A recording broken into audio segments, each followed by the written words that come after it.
Voilà, bande kotozangi kinya na kati ekoloko. Ya sureke ezali eloko na kwa prendre binote parce que bino nyonso bana somme ekolo Congo boyebi yango te ya solo ke Congo ezali na kinyati. Bitumba tango nyonso na bele ekolo Congo bana somme ekolo Congo bavandi likolo ya mboka oyo etonda bomengo. Etonda ba minere mais bazana kinyate baliaka malamu te. Bazana courant ya makasi. Oh, ils allaient alimenter va payer bel africain, mais ils na courant. Mais bazali na eau potable. Bon, comment t'es? Qui m'a exalité? La matière tout. Même les locaux, ils allaient facile. Qui va Congolais va bénéficier d'ango. Pas Congolais va bénéficier d'ango. Mais tu bénéficier à kaka n'a qu'à se victimiser. Tous en battre les bossons ya collé la kaka. Tous les la kaka. Qu'à se victimiser. Ah, biso passé. Ah, biso passé. Yo les la canane. Biso nyonso tozali awa tomoni bandeko bazali ebele bazela ka information ya solo bozali na resort de l'information mais nazo donc c'est la bino libanga lelo bolelela kanani asala na place na bino bandeko bana solo ekolo Congo ya solo ke soki ngai na yo tosali te soki ngana yo tukangi maboko tobite ngana zela na komaka kaka na komantaka soki zela ngana lobaka kaka na komantaka bato wana bazobanga biso te. Bateau wana ba yebika a laissé parce que n'a ko rappeler binoké plus de 18 millions de Congolais ceux qui bande ko balobi vous exagérez vos chiffres bon to longolo en division par oui 9 millions bon le 9 millions OK to division par 3 6 millions de Congolais bon le belangai mboka nini na kati na mokili oyo balela na no 6 millions de leur population bazati. Mais biso les laka. Mais tout le monde a makamon de légèreté au bout. Tout le monde a légèreté. Il y a sur le thé où ils allaient le laka. Bah on a pesi va tout. Modèle nous sur batoli na pesi. Pour être bandeko to yeba importance ma pays Congo. Congo. Tout ça qu'on yeba te. Il y a surtout tout ça qu'on lukata ko bele na. Tout te Congo ya Kimba.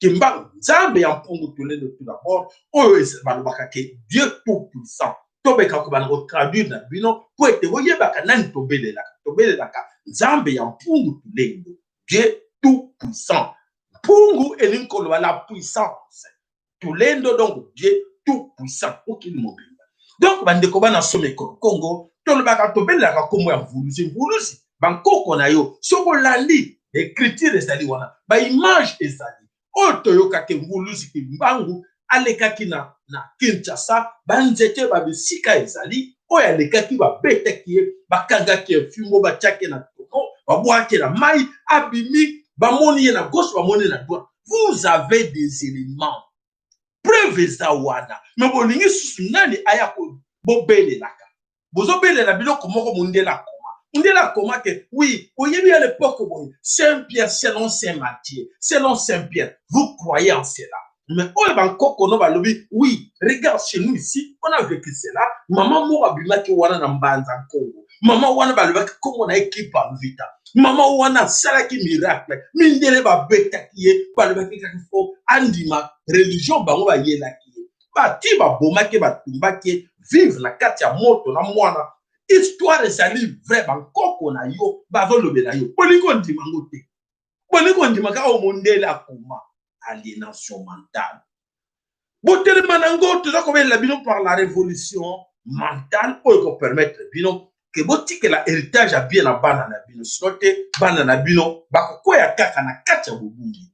Lo sakor bande ko na biso banso bazali wana ne ya tando bango muke po ete banana biso to moni ndeko Didier mandifui la kombo kei to moni mama Aurélie Zola to moni ndeko na biso mavela disa tomoni bandeko bazali ebele Hannibal Evora tomoni ye tomoni tobike bandeko na biso nyonso baza wana losako mboka bino alors limete tobika azali wana bandeko nyonso bamesana kondanda biso tomoni ke ya solo bozali wana papa na biso Jean Didier Mamvidiba alors bandeko tango bonandaka information tosengaka na bino balike na bino esalaka biso plaisir fumudi yendi losako mpe epa na yo alors bandeko bana somi tokende na bozindo ya actualité na biso alerte pesami oyo toye kobenda matoi ya bamangungi matoi ya bamangongi oyo bazali prêt lelo tozali le 23 décembre 2020 donc dans 2 jours fête ya Noël oyo ba multinational bazo frotter maboko bayeba ba pauvre en esprit bazali komilengela po ete basomba bakotisela bango mbongo donc c'est à dire que pour esalama na mokili bande banda comment récupérer l'argent au mains des gens les multinationales bato bacréa bafete oyo nyonso boyokaka fete ya Noël bamosusu baloba papa explika biso na lote bolanda bafete ya banoël banini o naissance ya Jésus Christ lokuta monene eloko moko ekorespondaka nango eza te ezali mensonge nyonso ezali bafete banani bacréa ba multinationales et ba aliéné mental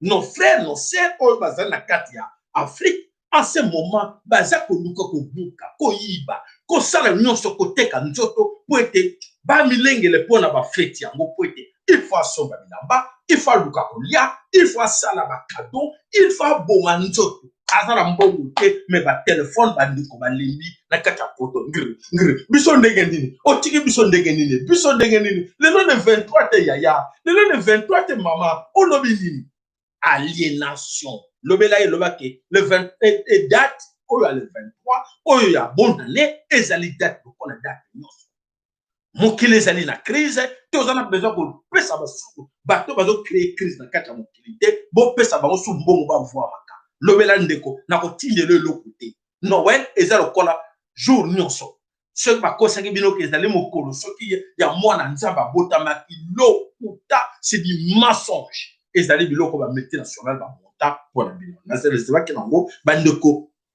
bomemona mpasi mingi te bomisa bandeko ke bakota na baje wana te il faut esila bafeti nyonso ezalaka créye kaka no tovote boye na feti boye semboye po ete babendaka bino mbongo bino boyebi ke boza bapauvre boyana bamoye te mais bozo se tracasser pour chercher encore pour vous appauvrir il faut retirer encore l'argent qui est entre vos mains voilà tina basala bafeti wana po ete babendaka bino mbongo bo arrêter nango bo tchama na mituna bino te eza souci à vie na bino te po ete bo luka mbongo à gauche à droite pona yango voilà to meka ko etika ka bande ko na biso autrement nakanisi ezali important que biso na bino to luka ndenge nini to sauver bande ko na biso oyo na mituna bango eloko ezali alors bande ko bana somme ko Congo to kota na musindo ya actualité na biso po ete ezali important que batu nyoso bayeba yango nini tozako luka to luka mboka na biso ezwa bonsomi mboka ezala bonsomi te mais grand complot na niveau international bazo sepela ke oui bazali na bato baza capable basunga bango mpona continuité to prolonger nyonso oyo ke totikala na kati esclavagisme bolanda bandeko oyo tobelelaka tolo oyo tolobaka mikolo nyonso ezali kosalama na mabele Kongo banani bazali koencourage yango ezali kaka bana somi ekolo Congo oyo bazali koencourage yango tika nano tozongelaka bino image moko baimage oyo ya kala epesaka mwa mayele na bandeko ebele bayebaka teke ezala bato babundela ekolo Congo babundela Congo basala tuke unité ya bana somi ekolo Congo ezala me banani bazali kobebisa unité wana bola ngomba ya bana Nikoloba, unité nationale, réussir au salaire. Unité, Nikoloba. La paix aux Zaïre, ça ne va discuter pas. Vous apportez un groupe à Zaïre. Aux Zaïre, la stabilité aux Zaïre. Colombie, Zaïre, Équateur, Zaïre, Kivu, Chaba, les deux Kassai, vous êtes chez vous, vous avez un mokili na yo, bazali souffert, comme bazali souffert, Mongwanda zaïté, Makonga zaïté, évidemment, ils allaient pas étiquette, ils allaient Ingomba, Isanga, Popoto, Isika, Moko. Ça, c'est la paix politique. Tous les gens la l'unité nationale, l'union des enfants, des filles, des fils de ce pays, réalisée. Qui peut mettre ça en route? Azalité. Il y a celui qui est au monde qui a un qui est le bamba qui monte à chaque tembe na wezate to viva qui ango. Mais batum suba bima qui l'époque Mobutu ba diabolisa qui est tato c'est un grand dictateur. Mais total à t'observer où allons-nous dans ma ya tribalisme. Tu dois mettre la mot c'est de poto monique. Il y a solo bande qu'on a biso bana kasai bataliban baza ko matama kasi na tribalisme. Na konemba binote obélecé. Obélecé tribalisme botika. Tribalisme botika toujours obéla bino pour être ya solo ezako zongisa biso sima. Et oui, effectivement, tribalisme ezongisa sima ezali plan moko ezali monter à l'extérieur. Autre expliquer bino lelo monter à l'extérieur par qui? Par les occidentaux divisés pour régner. Et alors, bah, soit ça qui équipe moko ya ba faible. Oyo na kati mitu na bango ba résolera autrement ba kanisi ba ko posta biso. Mais heureusement, quelques nos amis kassaïens ont compris que ya solo Félix na batuna ye bazo kosa biso pas même biso le tribalisme pour être ba panza ekolo Congo. Et voilà, bango bazo travailler pour na intérêt ya minde. Voilà tout mettre la motolo mikolo nyonso ke moko na biso ameka koyeba ke plan wana oya tribalisme oyeye makasi na mabele Congo ezali plan moko ezali monter dans à l'Occident. Ezali monter na kati Occident et bazo sala ke bazo kenamo malé. Il faut foyer monter ba tribalisme et ça na mapoete ba diviser biso ngana yina ndeko langa muluba ngana yina ndeko langa mungala ngana yina ndeko langa muswahili ngana yina ndeko langa mukongo. Bande ko s'il vous plaît. Totele melelo wala po ezoke na lire moko ya mabe. Voilà bande ko bana sobe ko Congo to yaka wana to beti conseil toleki to betaka conseil po ete ya solo to ko mona ke mboka ezako tika na kati ya pasi ba oyi bazo créer ba biloko wana tu baza ko kende liboso bota. Remplacer les points par L-A-S-A-E. Pas facile d'écrire correctement sans bureau sur ces bancs peu confortables. Les enfants de l'école Pierre Ronsard de Maluku dans la banlieue de Kinshasa n'ont jamais connu mieux. Je suis pas content d'étudier dans ces conditions. Une salle de classe avec des rameaux en guise de toit. On n'est pas content parce qu'à chaque fois qu'il pleut, les cours sont interrompus. On ne sait pas où ça peut La pluie ou le soleil qui tape fort parfois. Dans cette autre classe, les plus grands étudient tout en gardant leurs petits frères ou sœurs pendant que leurs parents sont au champ. Tout le monde s'adapte. Et en premier lieu, le corps enseignant. Les instituteurs, tout comme le directeur, ici dans son bureau, en plein air, travaillent bénévolement depuis presque 2 ans. La faute au gouvernement qui ne leur verse pas le salaire promis depuis l'instauration de la gratuité de l'enseignement. Mawa, voilà bandeko, boyokiam. Bonanda, quel genre d'enseignement, oyo, bandeko na biso, bana na biso, oyo toujours au Kansaki, la jeunesse et l'espoir de demain, mais aujourd'hui abandonné. Abandonné, ba mususu o bazana katia politique, tobe na matoi. Là, bomoni ezali na katia ville ya Kinshasa capitale. En 21e siècle. Mais nos enfants regardent la situation au bazako vivre. Mais ce que tali na hôtel na Kinshasa, au comment la Tuileries de Kinshasa na boulevard, au comment la grime ya mabaya, ezaki traverser tout Kinshasa destination Matadi, Boma, kotika mabaya wana ekende na ba mboka mindele, ba congolais, ba bolole. Ba jeune ba moko bazotana mabaya ngo ezobima na miso na bango ezako kene na mboka mopaya obie ba bloquer ngo ke non ekobima te ekete tikala wana bango bazotana na bango bana na bango bazana mabeli bana na bango bazana na sia mandalala eza soni pona bino ba congolais eza soni pona biso nyonso ya komona ke situation yo bana na biso bazo traverser nango toujours créer ba délinquant au lobby ya solo ke bakozala moyen pour s'en sortir te pointe biso toza komona biso na bino mais toza premier ka commenter ko partager un message yo partager un message wana o salini yo partager un message wana bana et sali au passé au salini ozotika bandeko no baza kotana ba grime ya mabaya eza koleka tout Kinshasa eza ko mata bato ezo ya poke even sabana mususu na bang mais bana na yo bandeko na yo basta na mabili. To raisonner s'il vous plaît, to ça la battu, to ça la banyamate. Boza wana, boza komona, ouais, dans toutes les régions, il y a Congo, les gens vivent comme ça. Les enfants étudient comme ça. Sur Bongo de la capitale, et bon, on a ma province, vous allez. Alors, bande ko bana somme que le Congo tout continuer information na biso, to senga na bino tout d'abord ba like. Ba like et ça la biso plaisir ya komona ke bozo landa attentivement et bozo finaper bouton ya like s'il vous plaît. Et n'oubliez pas de vous abonner aussi massivement sur notre chaîne OT. Et allez la seule et l'unique chaîne sur YouTube. Yem Sandeko. Bon, toujours qu'on s'habille noter sur la réalité. Chaîne de Tikel Nango. Où est que sauver Congo? Où est que débat na Congo? Et allez la chaîne Moussou.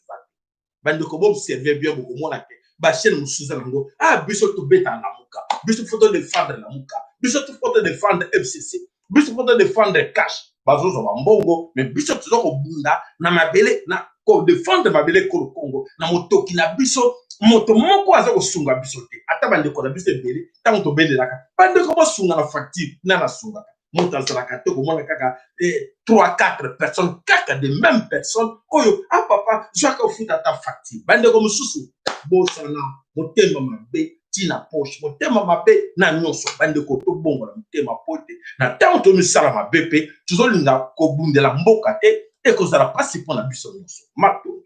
Alors to continuer Kinshasa la capitale Bolanda.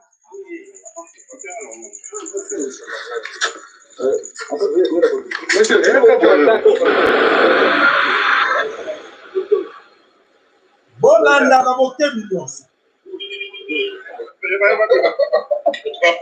Un gouverneur voyou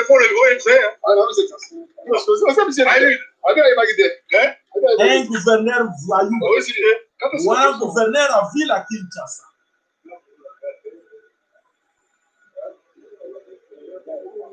Et là, on y les a connectés devant vous.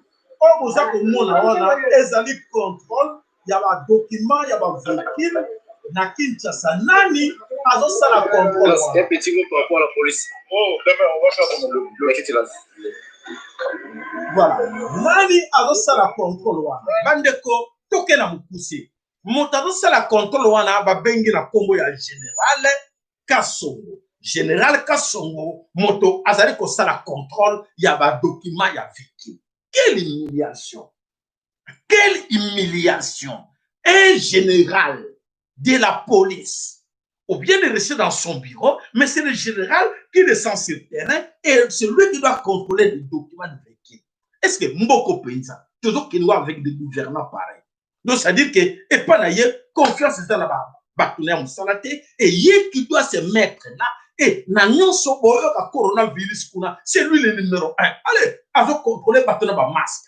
Alors, mais c'est quoi cette histoire? Mbokoyo, toujours qu'il n'y a pas de s'il vous plaît, parce que le danger est là. Bande que Béné besoin au moins on dirait blague, et voilà, c'est un général, ou à ça qu'on contrôle les documents avec véhicule.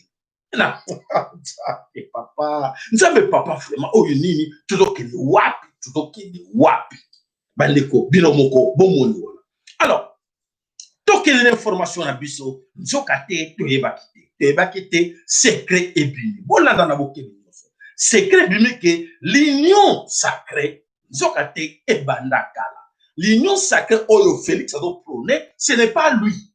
Bandeko bako kamo. Bolanda s'il vous plaît. Toyoki, on va baigner na Congo ya Paluku, ministre industrie, a bénéficié secret. Alors, effectivement, l'union sacrée est bandakaka. Donc, depuis 2019, dans mois, le 26 août 2019, l'époque Oyo, Nani Kabila Azaraki encore très puissant. Yedemuto a créé qui idée wana, ba pesa qui a pas évité à caméra. Alors, en ce moment, il faut créer l'union sacrée. Donc, Félix a salé loko moko ya sikate, Félix a landa kaka, biloko Kabila a tika ki parce que Kabila a bon même la simawana, c'est lui le grand patron de l'union sacrée.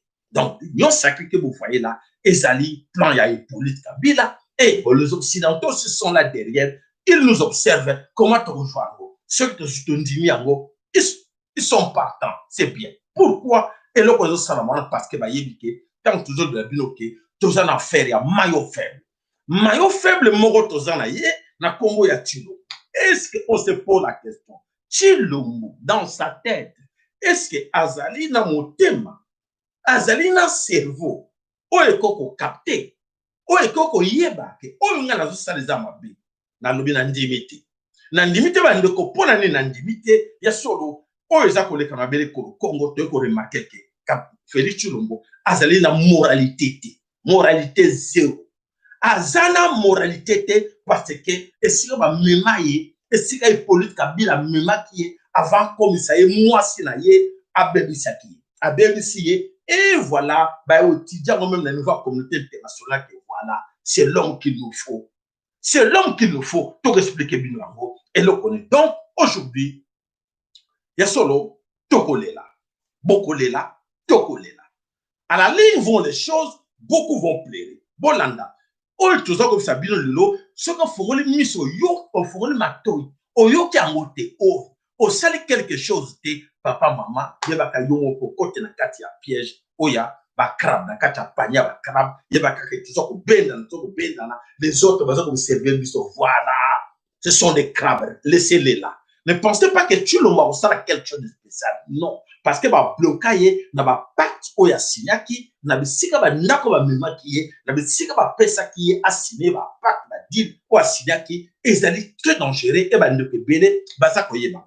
Alors ba ndeko ya solo oyo mayo faible facilitateur na kombo ya kuna kombo ya Félix Chilombo azali wana po ete ezali occasion pour na batebele va profiter va na sima ya Chilombo pour être tokende là où nous sommes aujourd'hui. Comme l'homme a facilité Hippolyte Kabila glissement depuis 2011. Voilà Félix Chilombo. Aujourd'hui, les Occidentaux tous va pointer mieux c'est pas à Chilombo. Va pointer mieux c'est pas na yeke Azali le plus grand, le meilleur facilitateur qui va leur permettre de bien travailler et de nous garder dans l'esclavagisme. Bon, là, s'il vous plaît. Parce que surtout, les talibans, kassaïens tribalistes, non, nous sommes des tribalistes. Bah, c'est classé, naran, il y a des victimes. Mais biso ba tout ça ba victime, tout ça les la banque ba besoin de tribalisme, voilà ba venir changer le message pour nous que non, boza ba tribaliste. Vraiment, et ça dit pas c'est mini.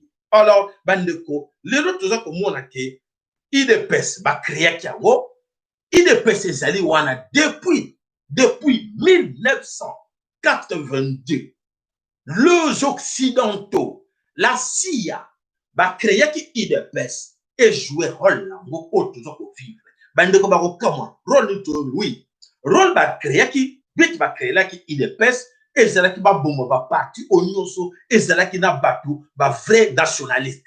Va parti c'est qui n'a pas vrai nationaliste comme ba Bako, comme ba Pesa, comme ba parti nyonso oyo ba nationaliste ba sala qui fort avec Mobutu dingue ba ko détruire ba parti politique wana nyonso ba tika na leader. Il y a parti pour la parti politique na kombo ya IDPS. Ba yeba que dans l'IDPS oyo ba propulser na kati wana a bendaki ba 13 autres parlementaires pour akosa bango ba justifier cause wana mais plan oyo Tshilo Tshisekedi Etienne Tshisekedi azala ke dans motu te ko mona ngo ebimi ke lelo ba nyonso o ba kotsa bango envoûter la mitu na bango et voilà IDPS ezala ko continuer pour endormir le peuple congolais. IDPS ezala ko continuer ko envoûter ba jeune ko melisa bango ba drogue ko melisa bango ba poison pour que ba jeune wana ba yeba na bango ki bo moto na bango. Alors depuis l'époque de Mobutu makambo bozo ko mono yo ezala préparer bandaka ce que vous voyez bien. Voilà, IDPS oyo ba premier corrompu, IDPS ba bande ba mafieux oyo ezali au service des occidentaux.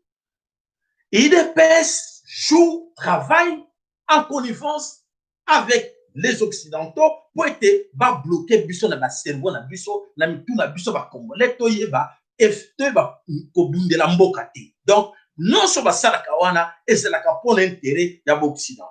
Voilà, na kanesi oboye bakite ke IDPS ezali comme MONUSCO. IDPS ezali comme MONUSCO et puis ils travaillent en connivence pour être endormir biso. Ceux qui vont continuer surtout les jeunes. Vous continuez à soutenir l'IDPS, vous soutenez votre misère.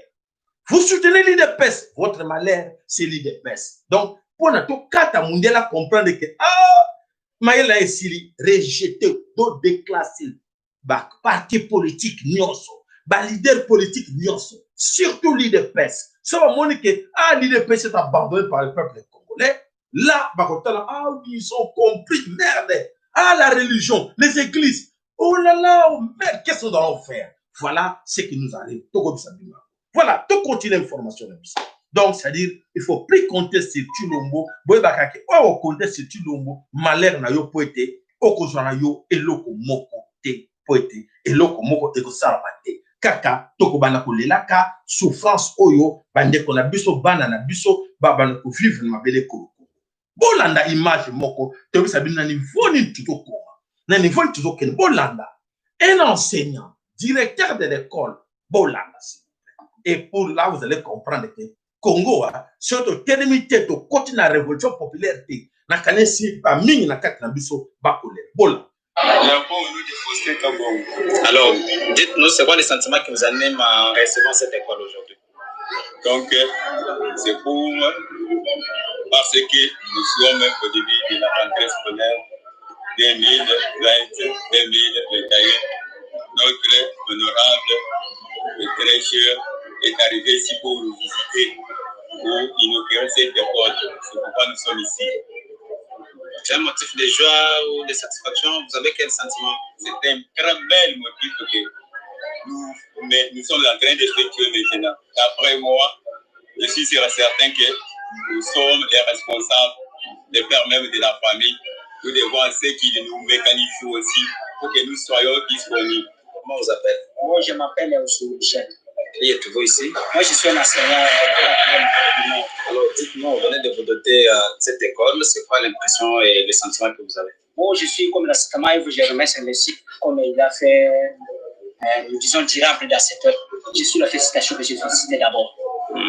Et puis, c'est quoi l'essence que vous allez gérer avec l'école? Bon, j'ai géré l'école il y a très bien parce que les parents, on a délibéré les enfants à l'école. Je fais tout sur le je mange, je note comme le a signalé. Depuis hier que je peux vous accorder pour un petit argent pour la parent. Merci. Merci. Vous avez compris? Bon, qui bateau va le vivre. Est-ce que la carte n'a bien au bayebi que bateau va le vivre?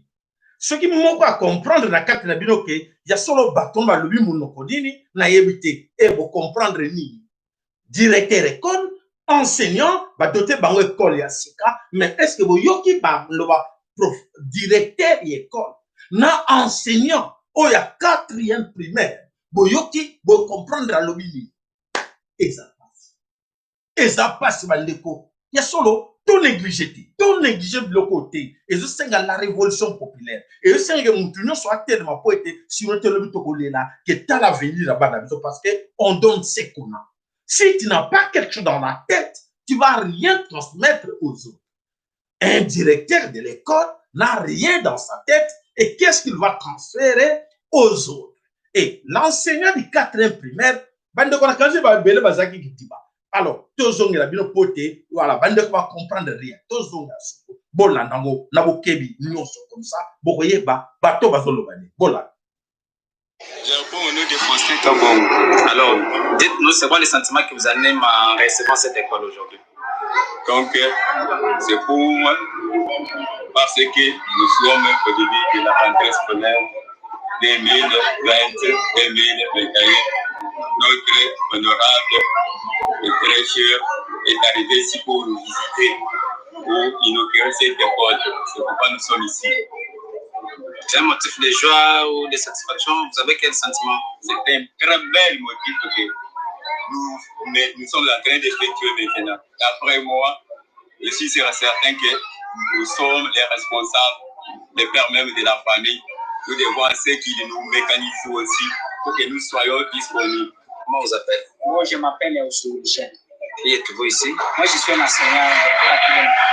Alors, dites-nous, vous venez de vous doter de cette école. C'est quoi l'impression et le sentiment que vous avez? Moi, je suis comme l'assistant et je remercie le site comme il a fait, disons, durable dans cette heure. Je suis la félicitation que j'ai félicité d'abord.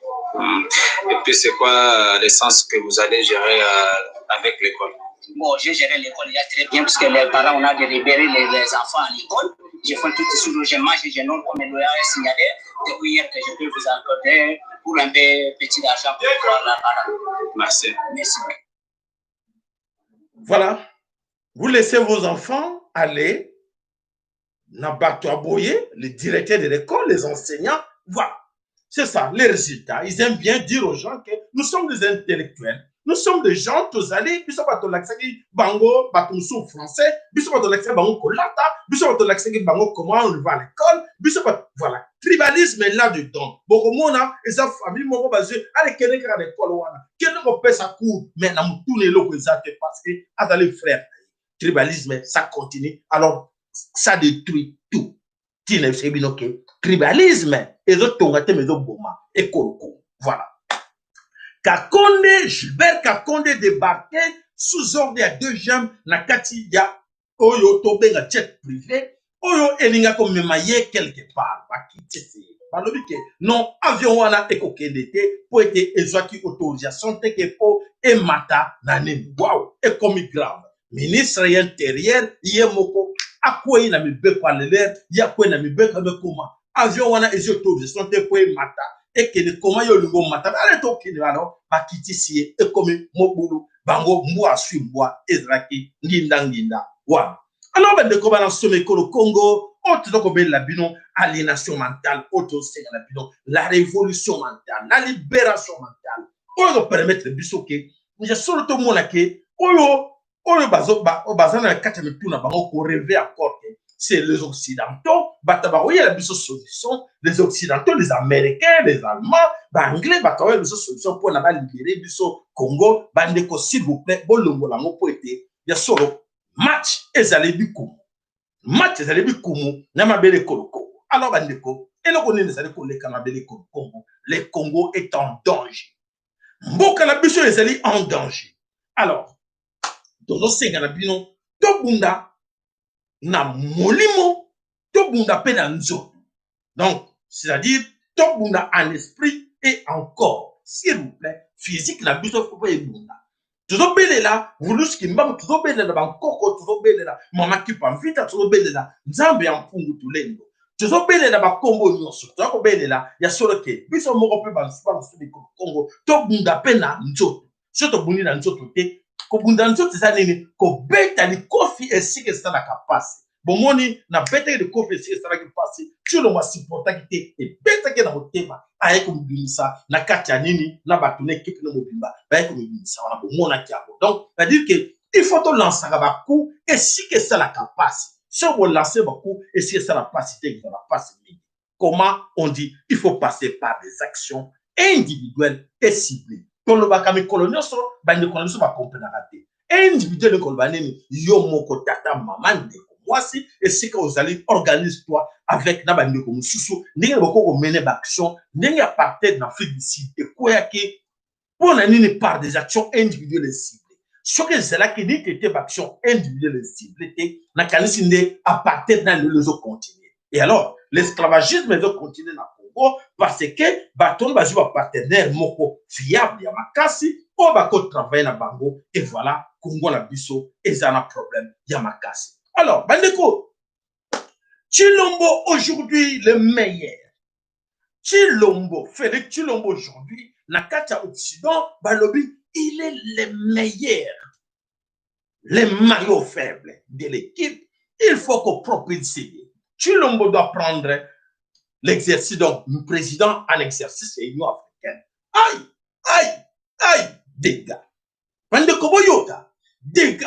Donc, c'est-à-dire qu'avec la complicité des autres présidents africains, et c'est qui est prévu, mais voilà, et va programmer très bien pour détruire l'Afrique. Pour détruire l'Afrique, c'est vraiment très facile avec Otto Kobenga, Antoine Félix Tshilombo. Félix Tshilombo Antoine, il est un facilitateur en ce moment parce que, un, Azali maillot faible. Deux, Azali facilitateur comme il a facilité plusieurs glissements du politique Kabila depuis 2011. Ils ont observé que non, c'est grâce à Félix, aujourd'hui, Kabila est encore circuit librement dans le Congo. Monica a joué ma carte bien. Alors, communauté internationale occidentale va jouer Katalbi. Non.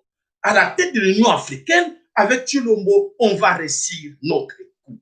Leur coup, c'est quoi? Leur coup de maintenir l'esclavagisme en Afrique, prendre les richesses de l'Afrique, et Mobimba surtout, du Congo en particulier, à partir de Chilombo, à faciliter.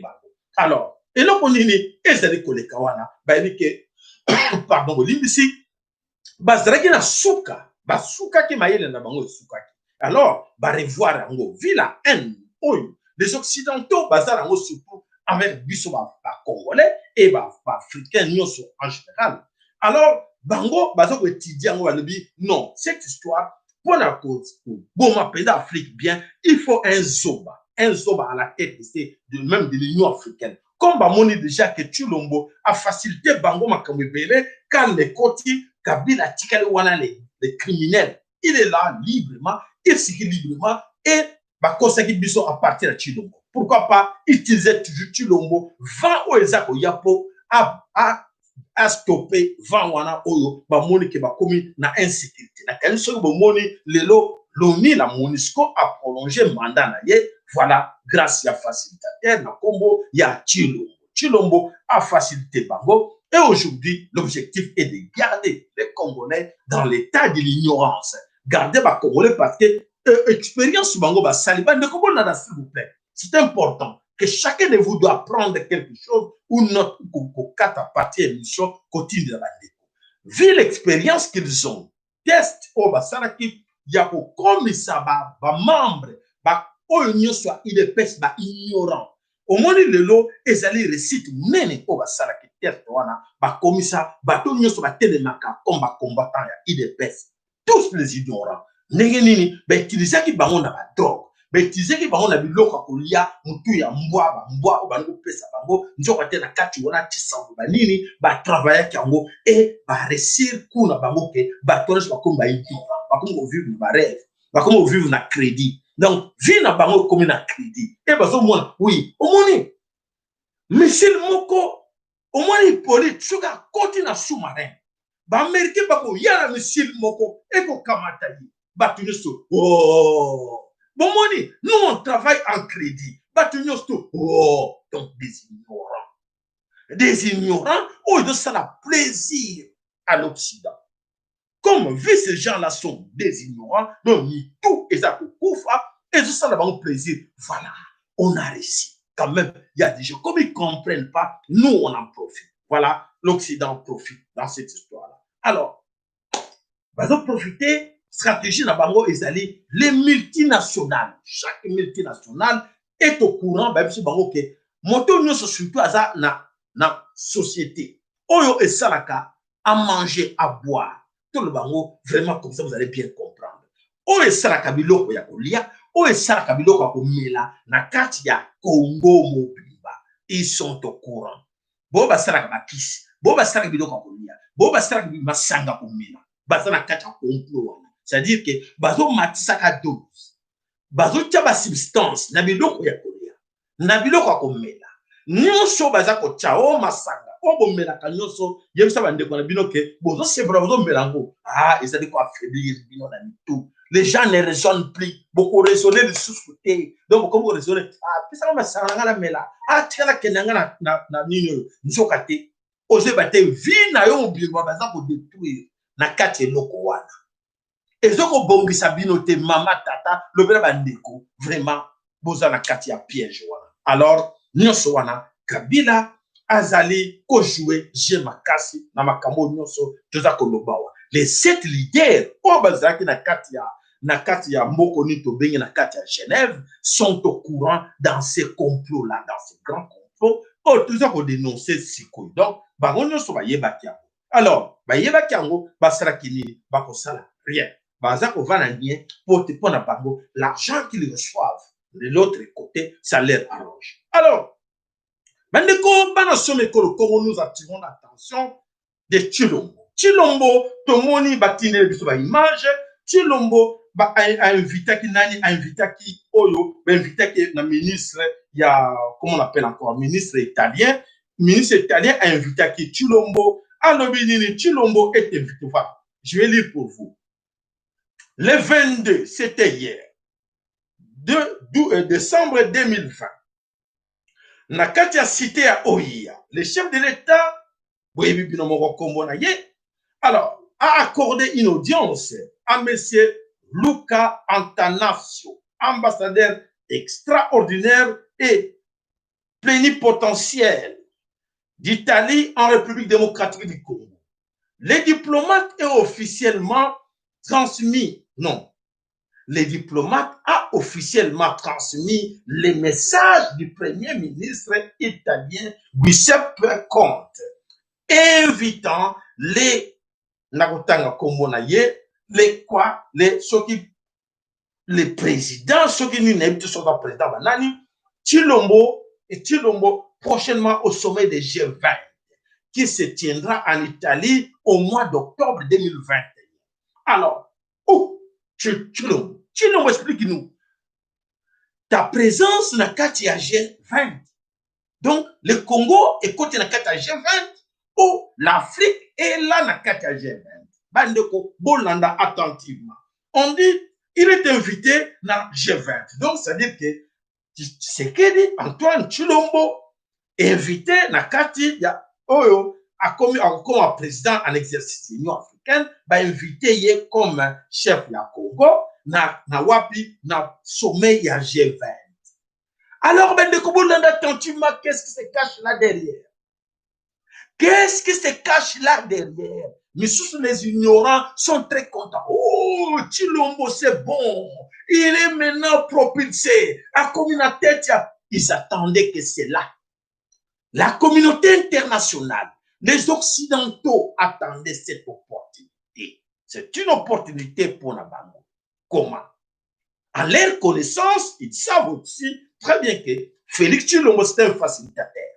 C'est quelqu'un qui est un subconscient, ignorant.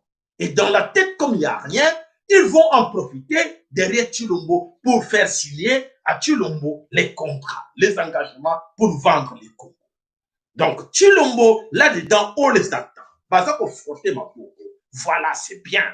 Voilà, l'invitation est déjà là. Donc, c'est-à-dire que là-dedans, Chilombo a revu, mais ça moutou, a revu, mais ça matama, a revu, mais ça les boumou, a kanisa do ke na bonner, dans la zobo. Oh, batu wana nyonso, ba président wana nyonso, ba investiga, non pas multinational, oh, le bazar na simage 20 wana, bazo sepe la makasi, voilà, akoya, tuzobé, ce n'est pas pour l'intérêt du Congo, ce n'est pas pour votre intérêt à vous, ben à Congo. Donc, azokede wana bazozela ye pour bayebi ke bate na tête wana de l'Union africaine pour ba flatter Chilombo et Chilombo attaque la bango Congo. Alors, qu'est-ce que nous allons vous allez gagner dans cette histoire? Boy bakabande konanga beaucoup gagner rien. Alors, c'est à nous de savoir maintenant comment doter les ménages parce que bomoni ba passage union sur Chilombo atambola akenda asala badiga. Donc au kanzate ke les razo que ne kona c'est à jouer, bah, 4 points d'intérêt là, l'okuta. Chilombo va là-bas pour attaquer capital Congo maintenant. Chilombo va là-bas, bah, il y a des que ceux qui a commis wana, bah, obligé, bah, condition, on te garde au pouvoir, tire là au pouvoir, laisse tout pour nous, d'accord? Oui. Donc, toi, des honneurs, tu veux sacrifier tes gens, donne-les-nous, bah, sacrifier, bah, Congolais, nous sommes pour te, le plan de Jézali, oh, bah, tiens, bah, tongama ngwele, on bah, tiens, pour être, bah, bon, bah, biso, Chilombo, ndima, tongama ngwele wana elka et tongama ngwele wana be fe nango kala te bo wana bo vivre bo wana kufa lo kwa basoso tiki to lebela ki bino nana ndimaki monta ndimaki bisote bozaki bino sa kata distraction boko mona oyo eko ya lobe poete ya solo ezali ya pasi oyo ko ya Nicolo ezali ko ya to bon ko mona kaka badega na badega parce que ils s'en foutent de vous badega nyo sur na Congo bazana besoin na ngote oyo toko mona ya solo botala Kinshasa. Wana Kinshasa Congo est comme inondé partout. Inondé mboka ezali ya kokufa. Tala vie ya batu bango ba yebi na bango te bazana inconscient et pour la bango ezana normal. Regarde-moi, les riz de Kinshasa. les riz de Kinshasa ndenge nini ekomi boye nani muta komi sango boye eza pasi mingi ya komona ke ya solo bandeko na biso baza ko yeba te po na bango vie ezali normal. Regarde. Incroyable bato bazo mbango likolo ya pousse-pousse. Donc transport et comme si on pousse-pousse bato bazo mata likolo po ete bamema bango na mai balekisa bango na mai. Tozokende wapi bandeko na mboko ya Congo avec des images pareilles. Et dans l'entretemps, tozokomona ke ya solo mboka na biso eza na problème très sérieux. Et bandeko bele baza koyeba te ke mboka ezokende na ndenge ya mabe. Voilà bandeko bana some Congo. Tokei wapi, tokei na Sud Kivu. Sud Kivu, bandeko, qu'est-ce qui se passe na katia Sud Kivu? Na kata Sud Kivu, na kanesi ndeko atide denga audio, na yo kango mo muke comme ça na yeba, est-ce que ça va concerner tout le monde ou pas pour écouter les gars tout de suite? Bonsoir, Papa Sayala, bonsoir. Bon, on a moins 11 minutes déjà, il est qui? Voilà, bandeko, wana na kanisi ezali kambu, bakamu susu, ezali ko concerner na kanisi. Vraiment, ici, quand on a sali, connexion, ça mon boulot, vraiment. Voilà, connexion mon boulot, voilà, vous avez compris. Alors, tokende wapi tokende na oyo ya actualité na biso, po ete ya solo, o ezali koleka na mabele ko Congo, bandeko na biso ebele baza koyeba. Bandeko bolanda actualité. Sud Kivu, qu'est-ce qui se passe na kata Sud Kivu? Na kata Sud Kivu escroquerie, oyo est comme na niveau mususu. Et comme na niveau ya koloka. Sud Kivu. Base Sud Kivu. Qui est là dans la tête de Sud Kivu? Na tête de Sud Kivu, il y a un tout qui est là à la tête. Na Combo, il y a Teyo Nkasi. Teyo Nkasi, oh, il y a un gouverneur à Sud Kivu. Qu'est-ce qui se passe là-bas? Chilombo, n'a qu'à depuis avant-hier, toujours lancé message dans le gouvernement, toujours lancé message aux parlementaires et les dangers est là dans la Sud Kivu parce que l'homme qui est à la tête du gouvernorat, il y a Sud Kivu, Azali Mafia numéro 001. Alors, à vous rendre vie Yabana Congo difficile dans la Sud Kivu. Escroquerie, tu peux savoir une information que en ce moment, Azwa, 3 innocents crézers attendent dans la prison à Ndolo pour escroquer 30 kilos d'or. C'est jusque-là, tout le monde réaction au gouvernement. Tout le monde, bazo peta kara soit tirement tout le monde que tu le bago zappé complice dans 4 mois soit va peser comme moi 10 kilos, il y a or wana, il y a un gouverneur Théon Kassia qui vous a récupéré 20 kilos. Pour être normalité. C'est une vérité, les noms sont cités, les gens sont là, na kata prison ya Ndolo, mais on voit ça ne bouge pas. Ça ne bouge pas. Quoi? Alors, c'est-à-dire que Félix Antoine Tshilombo a complice dans Makamboa. Alors, Bandeko Bola, un scandale. Le prix du passeport, on va le rebeller là. Félix, oh, béton. Félix, béton. Passeport, c'est là qui na 100, 200, 300, passeport est commis na 99 euros. Donc, commis na 99 euros. Et dollars, na dollars. Qu'est-ce qui se passe dans Kati Sud Kivu? Voilà, tant qu'ils ont dénoncé que l'homme en question, Azali mafié, tu ne m'as pas en Kara parce qu'il est complice. Na Katia Sud Kivu, na Katia Bukavu, ni les autres collègues Kapuna, un scandale. Le prix du passeport à Bukavu est à 190 dollars au lieu de 99 dollars. Donc, ça veut plus ou moins 100 dollars de trop. Oyo, le gouverneur en question, Oyo Azali, bâti pour Aboma Congolais, c'est-à-dire comme lui, l'autre côté Touti, l'autre côté congolais, il préfère détruire les Congolais pour rendre la vie difficile parce que pour la Katia, Sud Kivu, 190 euros, 190 dollars. Bandeko, toujours dénonçant qui, les Kambo Oyo, il y a 30 kilos d'or, tout le monde silence, donc ils sont des complices. Dans la prison, dès qu'on dénonce le problème de passeport, Oyo, Théon Kassi, qui est à la tête de cette histoire, l'escroquerie, à escroquer, à donc on est escroquer, Azawana, et toujours c'est la réaction, il y a gouvernement, qu'est-ce que le gouvernement, Azali complice, Naba, Biloko Wana, ou pas, Togoye Bango, Mikolo, et Zalikoya. Voilà bandeko, voilà prix à passeport na katia province qui va avoir 190 $ pour acheter un passeport na katia Bukavu. C'est l'escroquerie. Voilà. Alors, tokei wapi tokei na katia États-Unis d'Amérique, oyo balobeke, voilà, les États-Unis d'Amérique rétablissent le statut commercial préférentiel de Kinshasa. Qu'est-ce qui se cache là-dedans? Alors, balobeke, États-Unis d'Amérique est décidé et faciliter Congo que bazala na droit ya exporter biloko na bango et gratuitement. Qu'est-ce qui se cache là? Bandeko, maillot faible.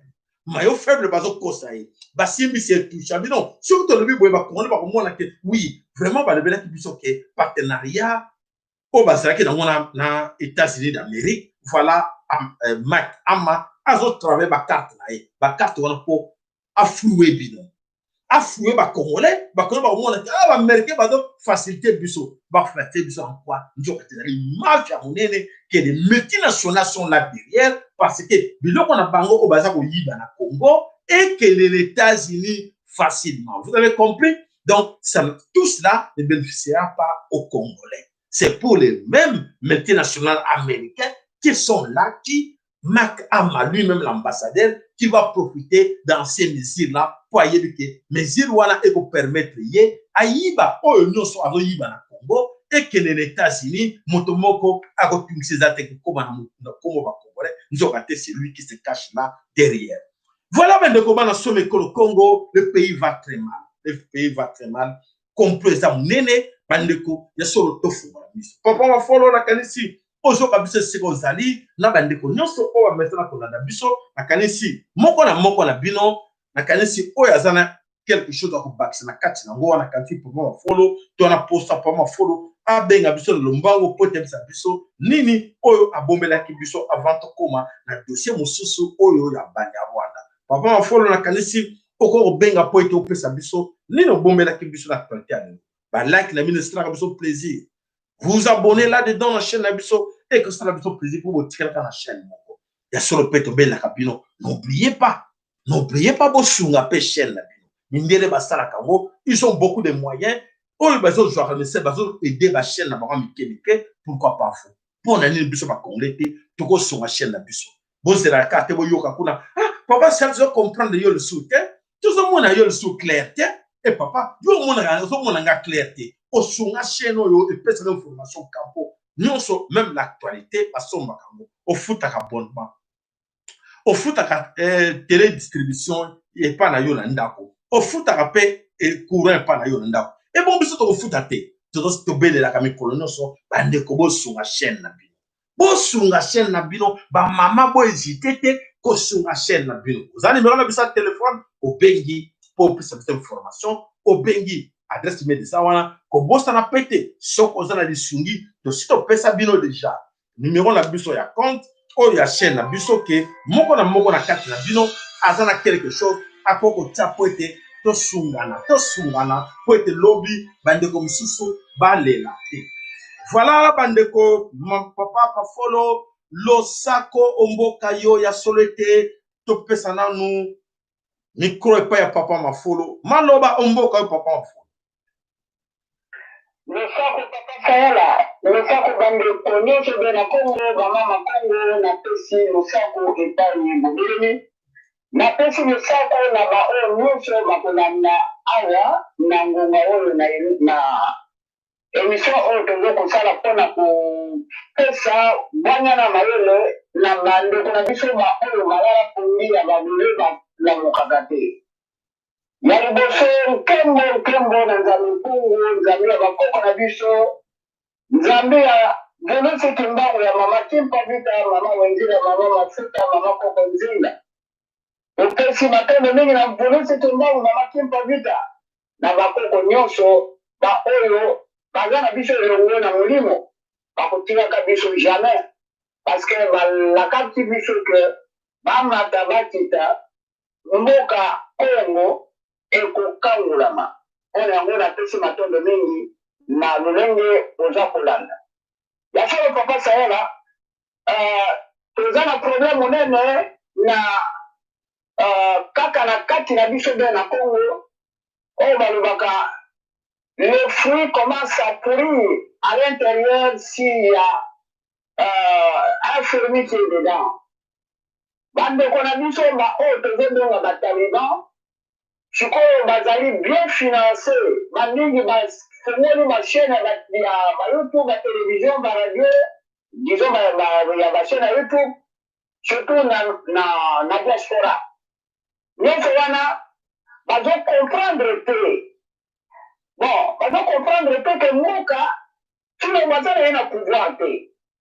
Parce que na molimo ezali eloko ya liboso ezali bolingo. Bolingo eyaka, il faut d'abord komilinga yo moko. Mpona komilinga yo moko, il faut être libre. Soki oza libre te, okolinga mpe molinga te. Soki oza libre te, oza na pouvoir te. Alors tu le voisin n'a rien à pouvoir te parce qu'il n'est pas libre lui-même. Il n'est pas libéré. Il n'a pas de pouvoir. Tu veux comprendre le tête où tu connais maillon faible na Union africaine. Qui le sera invité dans le mois d'octobre na assister na G20. Alors vous tous les allez bouger. Union africaine est communauté membre de G20. Nous devons comprendre que les talibans vont même s'aviser. Merci. Ensuite, nous avons la France. Nous avons tout ça. Nous avons de Kimpele. Ce qui a regardé cette journaliste là qui nous dit qu'il est informaticien, il a étudié en France. Qu'est-ce qu'il a étudié en France? Tu ne comprends pas que le pays est complètement sous l'occupation et tu le voisin est un pouvoir. Alors, nous avons un problème parce que ces gens, nous avons fait retirer le feu. Vous voyez tout le monde exact. Matiki musuta musu na biso to bunda banguna basakana na biso donc mais je ne sais pas utalibanga biso to organiser ngo et celui qui signe quand tu me vois signer là pour le gouvernement Jamil Mabunda mais à consulter biso qui ne peut pas député na un parlement donc pour être invité est-ce que parlement yango a fait sa approbation batumie au Canada, nous aussi bien. Tu l'as fait, c'est une. Aujourd'hui, je vais dire une. Mais allez, n'a bien que. Mokawana, tu le mot Amata Atita, a mené le chou, parce que le chou, Nzambi, après, c'est d'aller le chou dans notre côté. Le tournage, le ami, le Kilaka. Alors, tu le mon ami, Nyoncho, pour la ça, la même au qu'on a vu à une pêche. Et c'est comme ça que ça fonctionne jusqu'à présent. Tu ne me pas libre, tu ne vas aligner par conséquent, tu ne m'as pas le pouvoir. Parce que pour avoir le pouvoir, il faut l'inga. Pour l'inga, qu'est-ce que tu me donnes? Alors, la mieux faisait le cas. Nous avons la zone de la caca, par l'économie de Taliban. Surtout bazali samisa tata surtout toute maman surtout congolais vice versa mais bayo bakabien que epai batie motu que non nazala na kote moko tobunda nous sommes occupés kilongo ne nous amène pas quelque chose ya malamu aza kotarde biso na bitumba il ne nous mène pas moi je comprends pas partenariat dans l'américain, il y a un bateau, la Taliban. Partenariat, il y a conflit, ça veut dire, c'est vrai. C'est vrai que la maxime, le slogan, le peuple d'abord. On va y accompagner, tuer d'abord le peuple après, on les amoka. C'est comme ça qu'il faut comprendre. Parce qu'on ne peut pas me convaincre que le peuple d'abord, le peuple là. Kinshasa, bateau, Chikolo, Wado et Komi, Mituka, on peut pas comprendre.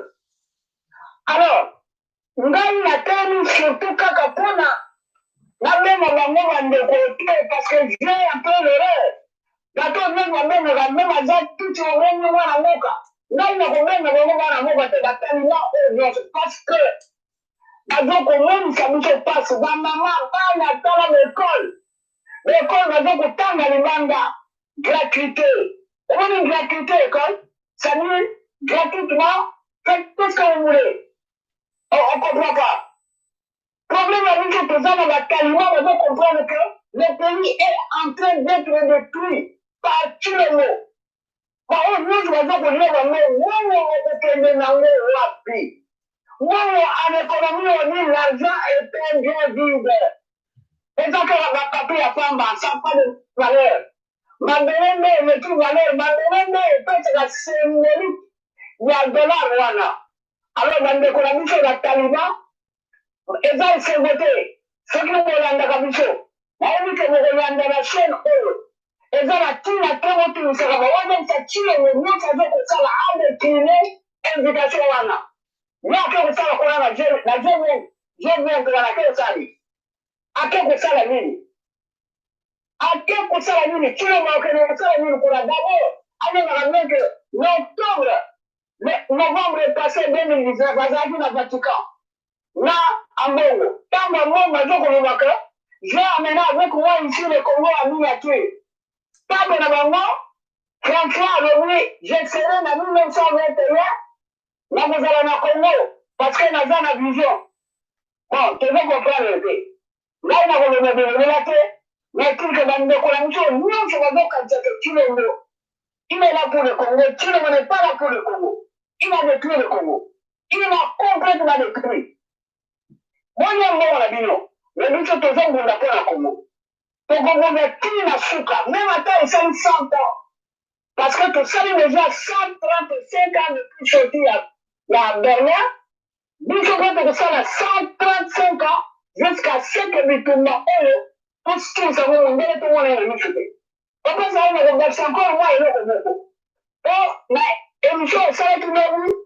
Donc, on a mis ça à jour, on a fait la jour qu'on vient la toute là. Je pense qu'il faut tout sur la terre, on met des tours, on les a la canne 6 millionnaires.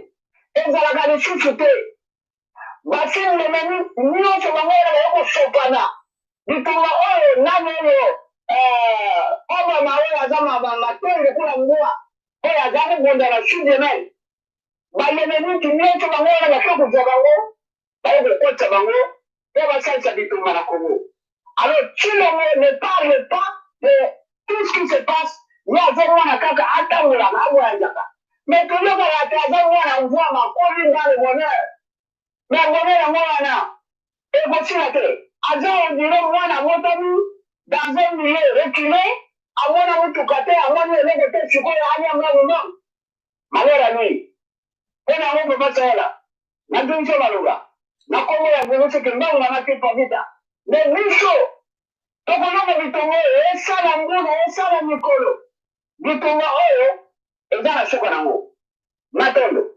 Matondo papa mafolo ya solo te bandeko. Tomoni ndeko mususu na kombo ya Chibaka, Christophe à côté de 80 intimidations. Alobi, vous allez vous tuer pour rien, mes frères. Fati est président de la RDC et stoppez votre haine et tribalisme.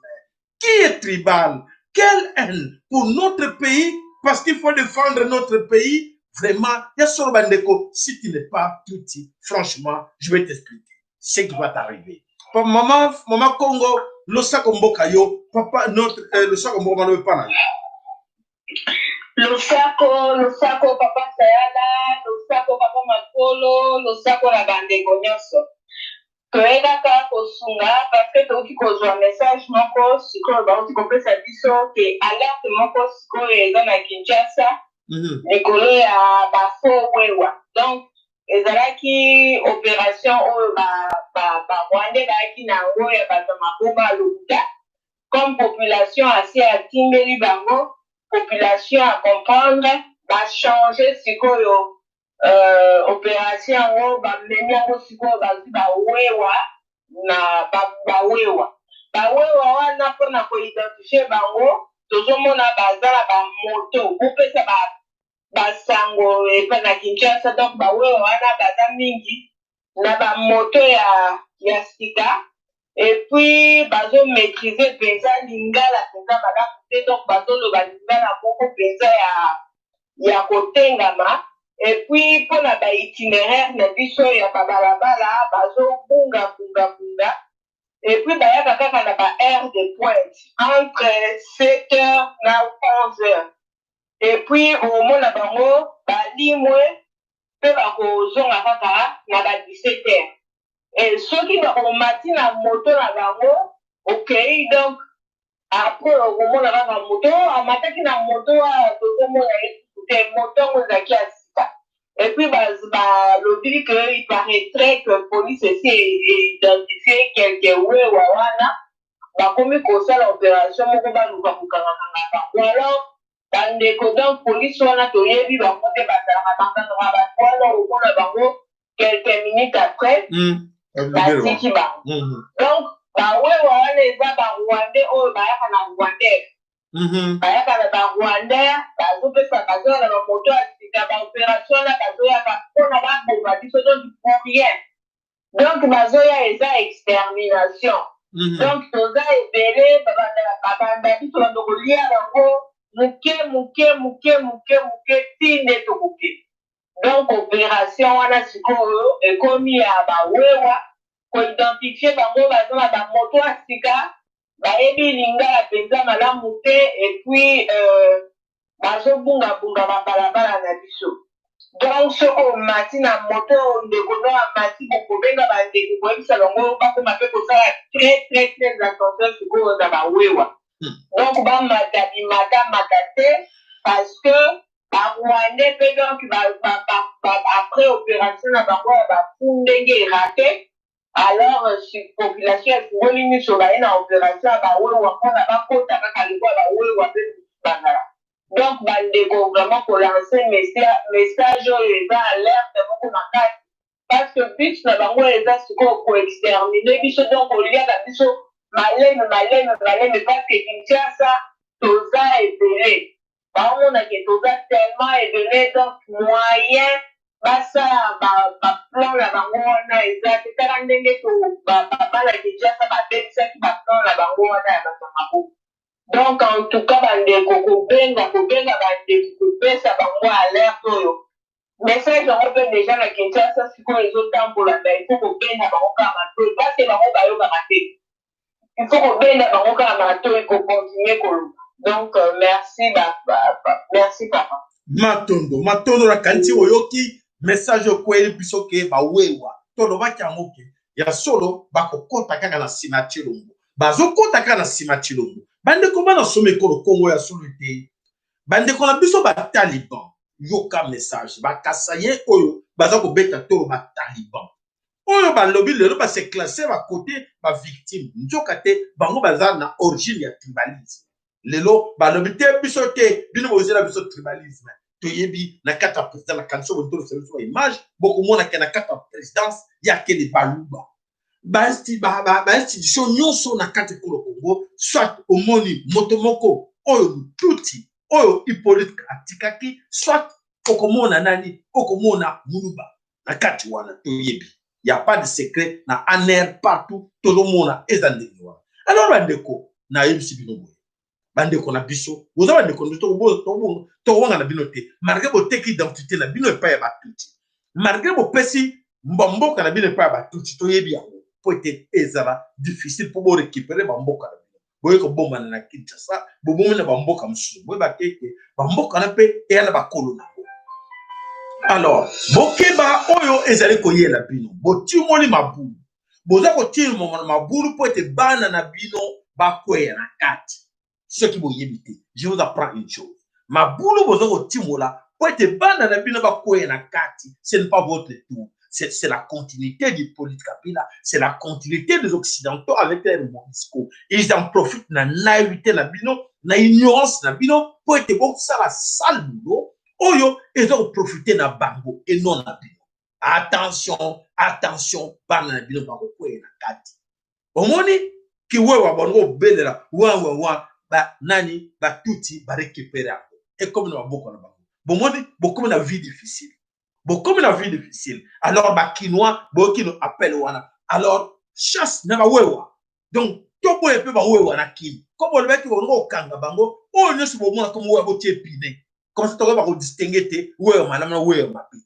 Tu en as pas ça le souffle, bah ouais, on est tout. Allez, bon, quand ba moto na bino bozo na ngona na nini na mbushi bayi. Bozo na ngo parce que bo ele biso sécurité na kata mboka polo. Et bon bon ba sous haine na tribalisme. Voilà, comme la insécurité à cause de vous. Maman Congo le sac pas na yo na kata téléphone. Le sac. Bonsoir Mbota. Bonsoir bande konangai. Bonsoir bino nyonso makila ya mama Congo. Adèle, le vrai Adèle. Dans le bino nyonso. Ce qui beaucoup va comprendre comme oyo ya bako kona bino te. Ou peut-être vous allez non na la pambota. Na vous expliquer bino. Parce que ma camonga non vivre bino peut beaucoup vivre en Congo. Congo, mutu moko azalaka président te. Tellement boza mitu na bino eza ya kolala. Boza na mental moko soki na bino basali biso te. Okanisa ke ba président azalaka te.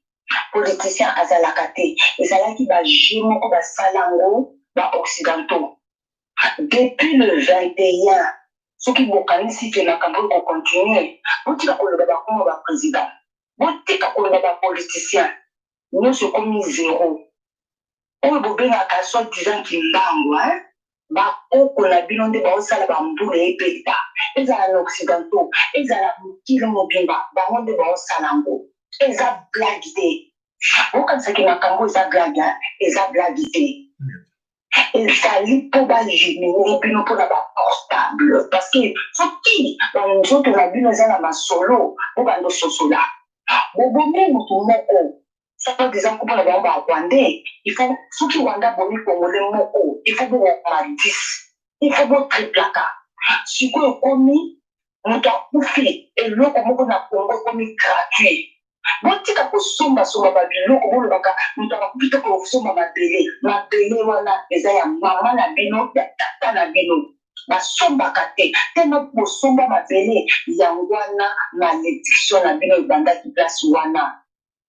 Bakoko na bino ngumba ngumba balobi nyonso komi gratuit baambassade nyonso bakokanga okotambola resusi te bosomba bapasseport nyonso komi gratuit soki kasi eza lokuta etali bino bokomona sikoyo oyo ekoyela bino parce que bokokomprendre te bosolela boso baprésident on s'en fout de président ezalaka te na Congo gouvernement ezalaka te baoprofite mpona bafamille na bango soki bozala matoi boyoki nakolobaka lisusu te esili ezali lelo dernier jour nakokota lisusu na baémission te mpo tospike bino kumbambangu oyo yango akomprendre makambo oyo aluka ngo parceke boza na makila wana oyo aza nango te etaleye nasukisi bongo mbuta matondo na matondo opesi na lisu permission nakota na émission na yo matondo mama na biso nki ya solo te ya solo toza koyeba ke bitumba oyo ekomi na ntango mais bato misusu baignorant baza koyeba ngo te bakanisi ke bakokosa biso na bagene bango baintimidation tomoni wana moto babenge na kombo Augustin Kabuya alobi nini une plainte sera déposée au parquet général pour incitation à la haine tribale contre toi Jaco Sayala dès demain matin. Oh bravo, vas-y et puis tu vas nous donner la liste de tes conseillers. Tu vas nous donner la liste de ceux qui sont dans ton gouvernement. Il y a des images de preuve que vous êtes de vrais tribalistes. De vrais tribalistes. Aujourd'hui, vous êtes à l'origine de séparation ou des Congolais. Bino Bolingo Kabola Biso avec nos frères de Kassai. Vous êtes une bande de tribalistes. On a besoin de lire les autres Kassaïens en erreur. Augustin Kabuya, tu vas nous apprendre quoi? Augustin Kabuya, d'ailleurs, tu es là que pour l'argent. On sait que la carte moralité est zéro. Si tu avais vraiment cette moralité, tu ne peux même pas être derrière Chilombo. Parce que tu le sais bien. Que quand vous allez derrière Chilombo, vous suivez que l'argent. Où vous irez avec cet argent? Aujourd'hui, vous détruisez le Congo. Et demain, vous allez pleurer avec vous, avec vos enfants, parce que les gens qui étaient avec Mobutu, qui Mobutu en erreur, où sont-ils aujourd'hui? Bakinawa. À cause de gens comme vous. Au bien de dire à Chilombo, attention, à lire où les choses s'en vont parce que les Congolais sont mécontents. Vous Vous alimentez les gens avec vos discours tribaux. Oh, bozo kota, parce que Augustin Kabouya, parmi, yo, vous allez parmi bateau, yo, bazo, ko pesa bana, wana ko droguer ces jeunes-là de l'unité. Vous allez parmi bateau, bazo, ko droguer, bana limité, ou bien de leur apporter quelque chose qui va les rendre intelligents et qui va comprendre vie na bango. Non, juste le contraire. Tu vas là pour donner des poissons, tu vas là pour donner ces enfants-là. Aujourd'hui, bazo, va venir na bango, bazo, tika dans l'oublement, dans l'ignorance. Ozo salani, ozo détruire ma belle Congo, ozo détruire la jeunesse. Mais entre-temps, tes enfants sont ici en Europe. Pour toi, les autres là, tu t'en fous. Depuis que vous êtes là au pouvoir, ces jeunes-là qui traînent là sous les arbres, alimentés, ces jeunes combattants de l'IDPS, que d'après eux, ils ont combattu pendant plus de 37 ans. Et vous êtes là plus de 2 ans. Qu'est-ce que vous avez fait, Augustin? Est-ce que vous pensez que ces gens-là de rester là, de crier, IDPS, viva, IDPS, viva, c'est ça le travail, ils gagnent combien? Et vous gagnez combien? Vous avez acheté combien de villas? Vous avez acheté combien de maisons? Ici en Europe et partout, en Belgique et partout. Dans des banques ici en Belgique, vous avez mis l'argent partout. Et ces jeunes-là, vous les avez donné combien? Augustin Kabouya, au PC, ma jeune, Missara Boni. Ils sont toujours là, chemise de Nsuruki, Solo, à cause de gens comme vous, Augustin Kabouya. Et vous aussi, les jeunes, comment vous vous laissez manipuler par des gens comme Kabouya? Il vient de l'Europe, à comme kuna na porte, na Kinshasa, et l'autre parvenant, on ne sait pas, il vient d'où au nom de Kabound. Bazo conduire bino les rêves, et vous êtes là en train de le produire. Vous avez venir dans bino, ils ont gâché. Alors, mes chers amis, il voit que l'argent, il ne voit pas l'avenir de la jeunesse. Alors, papa Nabiso, papa Jimmy, le sac est pas na yo malo bomboka. Le sac, papa Sayala, toujours il s'appelle Bonata Tanzanie à Congo, Tevendo, la Congo à Congo, Jikaba Kindango, Mama qui passe vite à la Bakoko, la Bisson aussi. Bon, la vie, n'ingue toyebili yango nous ali, chaque chose a son temps. La vie à Moutou, soki, nangonga moko boye, a se développé te, a zonga gasima. Elingi koloba, biso pe na manso tozali kosala, il faut to sala gape, par compte rendu, to talaka, mosala na biso ekei liboso to ezongi nsima. Toyebi deja tokoti na ngonga mosusu, tokoti na ere mosusu. Alors ere wana deja soki totali na batelevizio ya monde mobimba et puis même na bachaîne mosusu ya réseau bazali kolobela yango, bazali deja koprévoir ke ere utouti ezalaki boye oyo ere tozokende ekozala boye na makambo nango boye. Donc tozali na tozotraverse mwa transition moko boye, qui veut dire tokochange mpe bastratégie na biso, parce que ndenge totambolaki na ere wana elekaki ekozala ndenge moko te na ndenge tokoti na ere oyo mosusu. Soki otikali na makambo ya nsima, na makambo ya baere ya nsima wana, ngonga wana esi eleki do makambo na yo ekokota nango mai. Donc moko na biso soki asosoli na ye te, donc tokoperdre le temps na misala tozali kosala, tokoavance te, ekozala toujours désolation. Tozali lokola biso abe na Congo, tozali na baprophétie na biso, tozali na fumu mbuluzi papa Kimbangu oyo alakaki biso makambo oyo pe babomaki histoire na ye, babombi la vérité ebele oyo moko na biso lelo azali koluka pona tochango en action, to pratiquer yango pona likambo ya mboka. Tozali komona ke mboka ti lelo oyo, c'est pas que plaire ezali komona na te, mais to comprendre que bitumba na biso ezali ya molimo, na kolemba korepete eloko oyo te, toyeba ke ezali ya molimo et toluka to évolue na molimo. Donc nazali kosenga bandeko oyo bazali intéressé, oyo vi na bango baadresa yango, bapesa intérêt na makambo ya molimo, baluka bakoba pona mosala emonana. mosala emona na kate parce que ezosala mana ndenge ya molimo ezali lokola mama azali na zemi wana tina ntango zemi wana ntango ekolaka emonanaka te kaka ti mangonga molai zemi ekomonana mais sinon na instant par instant zemi emonanaka te likambo ya molimo mpe ezalaki kongo yango to bandeko toluka tokoba na ndenge ya molimo bamama bazali koloba tokoluka tosolola bamama ndenge nini toko aplike toko participer biso nyonso oyo bakolanda nzela ya molimo parce que bapolitike wana eza badistraction bazoboma biso ngonga pamba e toza kovanda wana toza komona mitema mpasi ya pamba bandeko ebele bakufi mpona madateuse oyo motu wana azali wana mpona mpasi na motema.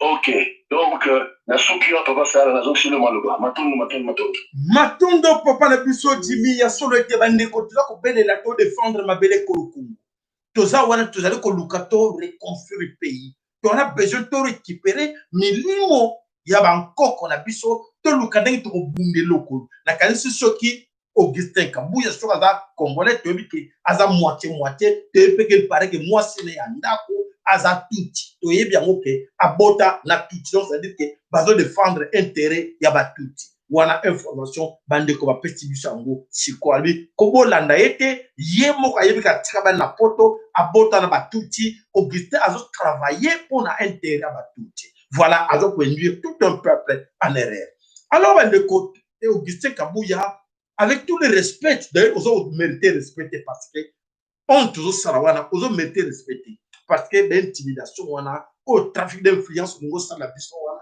oyo toujours monde bozo sala soni tout le monde déjà que 2 ans oza wana bomi mboka tala l'état nini mboka comme lelo pona nini pona bino boza patrimoine na kanti pour 5 pardon bon quand même soni n'est pas passé quelque part na chaîne boy olobaka et ça soni parce que na lire vont les choses Augustin Kabuya tu vas fouiller ce Kinshasa là avec tes wewala ozo plus na mutu makasi vous allez fouiller Kinshasa na yeba to ba betela tolo nango oyeba nani yeba kango ke makila muleleza na Kinshasa wana soko yeba kango te vanda nien na tango ba nkoko na biso ba ko telema ba ko banda bino moto na kancho o regretter ponda ko loba boye o ko regretter pour même awa ba ko landa yo ko regretter le temps que tu as perdu là ou bien au sein de la coupe ba ko ba comprendre yo mozo menacer ba nkoko na biso a me menacer ozo menacer mo biso ba ozo menacer mukolo Congo wana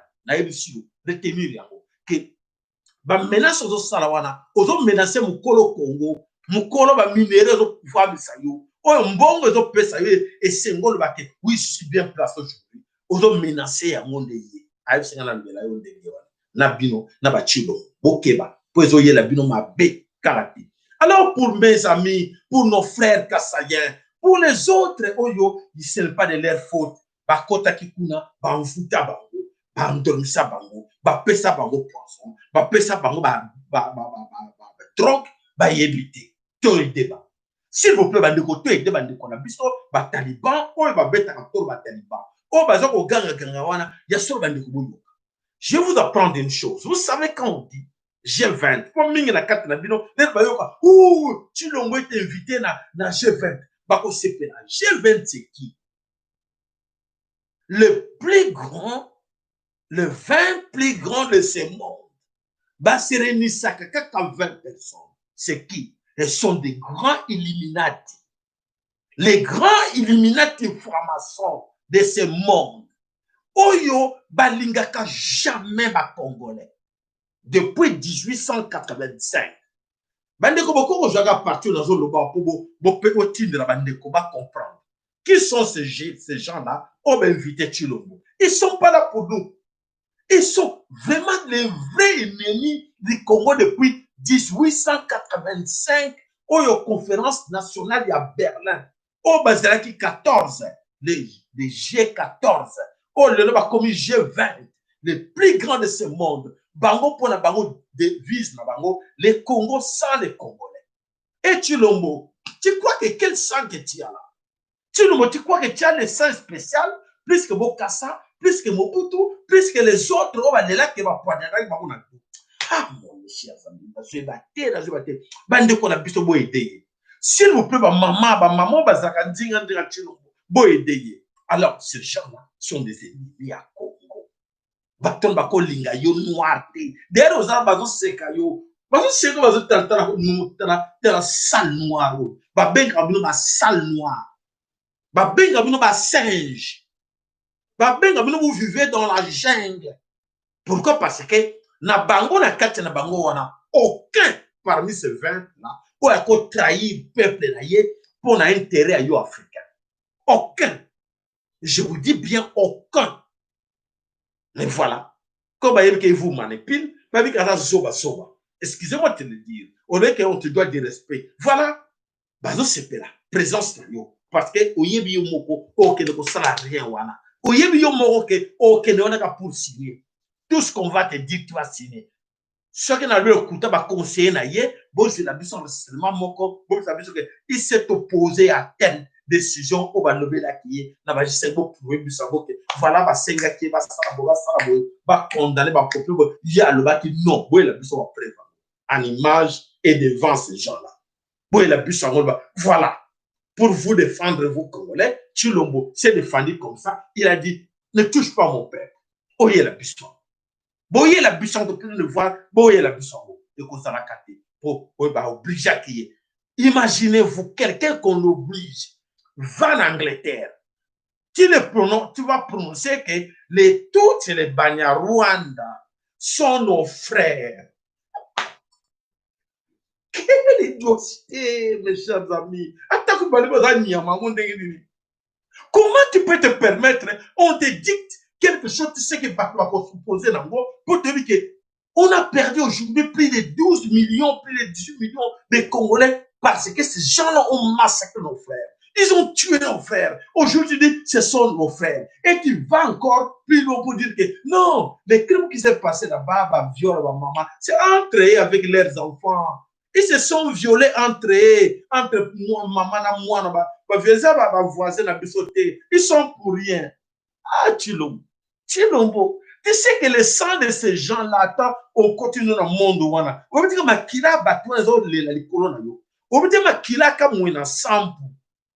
Et ils ont plairé la vengeance. Ils ont réclamé vengeance sur toi. On veut dire que Makila bat 18 millions de personnes. Et ils ont réclamé vengeance sur toi. Il y a un monde au comme Kayen, au comme Jab depuis longtemps. On a bien Kayen. Kayen. Où tu as mis les corps de ton père? Kayen, qu'est-ce que tu as fait à ton père? Kayen, qu'est-ce que tu as fait à tes cousins? Kayen, qu'est-ce que tu as fait à Monique Mossé? À Monique, l'autre, la Soudanane. Kayen, qu'est-ce que tu as fait à tes cousins, à tes amis? Kayen, que sont-ils devenus tous ces gens-là qui te suivaient derrière? Beaucoup sont éliminés dans Kachaka Sumbalesa. Beaucoup sont éliminés au jour de Kachaka Tanga. Kayen, c'est quoi? Le sang de tous ces mondes sur votre tête. Le sang de ces mondes de victimes et Banana Bango, sur toi, Augustin Kabouya. Sur tous ces gens-là qui sont derrière Chilombo, vous serez pas épargnés. Ils ont vengeance sur vous. Vous allez vivre la camarade de mon côté. On nous c'est l'esprit. On a voulu ce qui m'a lobby. Bako. Fimbuya kekele ko beta bino ko kundima yangote.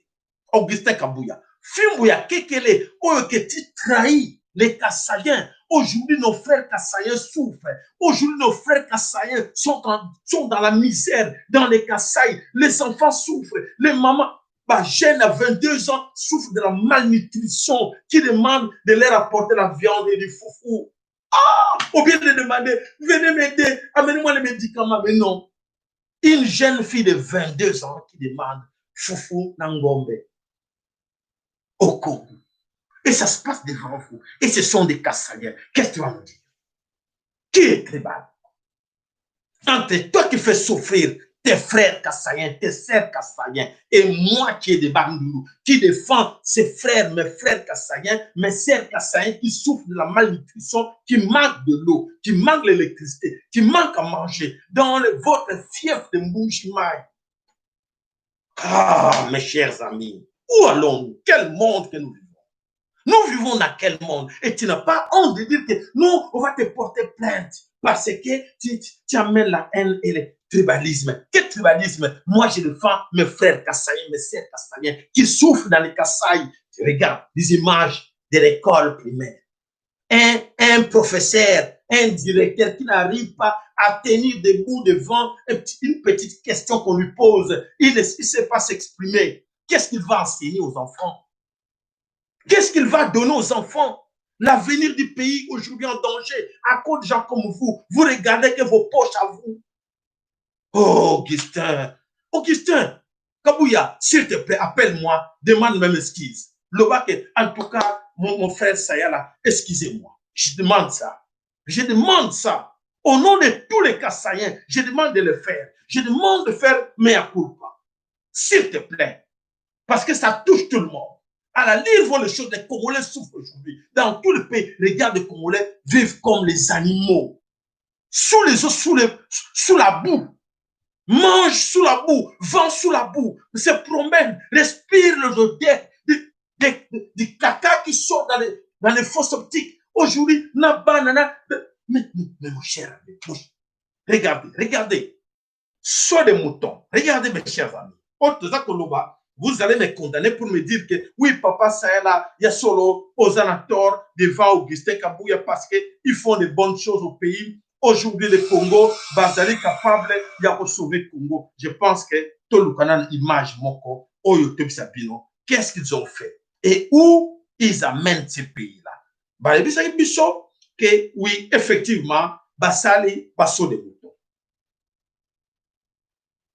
Saut de moutons, et ça fait combien de temps? Na pompage. Regardez même mes chers amis. Augustin Kabouya, tu nous suis. Ça, c'est l'image. Oyo, il y a saut de moutons na kati ya pompage. Quelle honte. Quelle humilité. Boutarabino moko. Saut de moutons.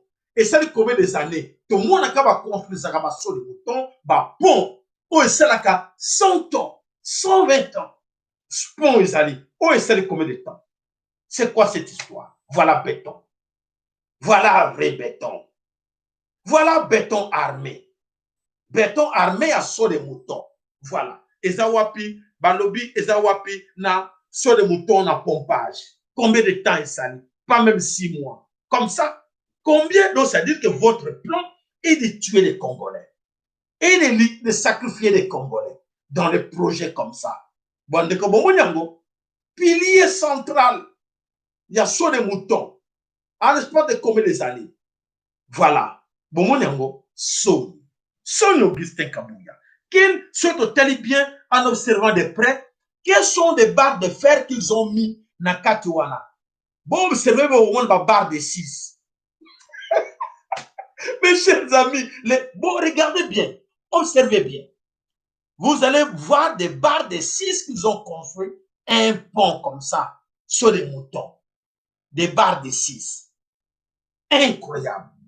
Attends dans la salle de construction, je dis moi. Si on te présente un dossier comme ça, mais franchement, c'est quoi cette histoire? Pendant que les minutes se pèlent, maman, bon, on n'a pas cité Banco, qu'on a besoin de pini, oh, bah, tout ça, la Congo, pote, voilà, bah, il y a qui a un plan là-bas, ok, l'air, bah, tout ça, là-bas, pont, ya boye, et qu'on bon, ma Congolais, bah, il y a qui a, que tout ça, là-bas, après quelques temps, et qu'on bon, ma bateau, voilà, bah, sacrifice, tout ce qui va. Voilà, bandeko, il y a solo, s'il vous plaît. Tout cela pour ça, tout le monde va Congolais, va vivre bien. Car Augustin Kabouya, Nazana pour ça na yo, Obenyango Senga, Jaco, Bolimbisi, Senga Bolimbisi. Augustin, même là, tu peux écrire que Jaco, excusez-moi, c'est vrai que nous sommes en erreur. En se mettant comme ça, qu'on intimider, qu'on trafic d'influence, ça ne vaut pas la peine. Parce que les gens vous observent. Les Congolais vous observent de partout. Ils savent que personne entre vous a la raison. Vous êtes les vrais tribalistes. Et Togo va plus loin que vous êtes des racistes. Parce que vous avez tout Rwandais, vous avez Congo, Congolais, Yambio. Et aujourd'hui, on vient de dire que oui, merci parce que vous avez vu son ambo kanabino. Et voilà, tous en abino malamote. Bola. Nataka kumjibu huyu mpumbafu huyu. Mimi namuita mpumbafu. Na najibu kwa sababu mimi mwenyewe na mimi niko Mnyamulenge. Nataka nimjibu kufatana na upumbafu wake aliongea. Wewe unasema nyinyi wakongomani ni nani aliwaroga? We mkongo wewe, kama kweli wewe uko mkongomani, wewe nambie udongo wa kwenyu na mwami wenu wa kwenyu kwenye inaitiwa, kama sio kuja kuvamia nchi ya watu. Bozoga unasema wanalalamika Rwanda. Rwanda alobi bande ko Rwandese oyo alobi ke afingi matuan afingi Robert wa wana sozi na batuna wale baza ba mombafu bazoba ba congolais ba ye na mboka bobino boye na mboka ba congolais ba congolais ba yambi biso na mboka na bango. Comment bino botia biso na ba problème biso to yeki na biso calme to bono sala ba guilty na biso to bono vivre na biso bien à cause de vous autres, vous les Rouberwa et les autres Moïse Nyarungabo. Aujourd'hui tous on a problème ba congolais parce que ba yebi ke bébé ba. Alors voilà, tout simplement, Banyamulenge n'existe pas. Acceptez, vous parlez de Kinyarwanda. Nous sommes des Rwandais, nous tous. Acceptons-les que nous sommes des Rwandais. Arrêtez de mentir qu'il y a des Banyarwandais, Banyamulenge. Il n'y a pas de Banyamulenge. Nous sommes des Banyarwandais, nous sommes des Rwandais, nous tous. Alors vous, nous avez induit à l'erreur. Nous ne voulons plus. Aujourd'hui, nous avons perdu beaucoup de choses. Nous avons perdu les enfants à cause de vous. Parce que, voyez, nous voyez dans mboka ya batu, mbatu ba yambi bino ba kolombo ba yamba ki biso bien.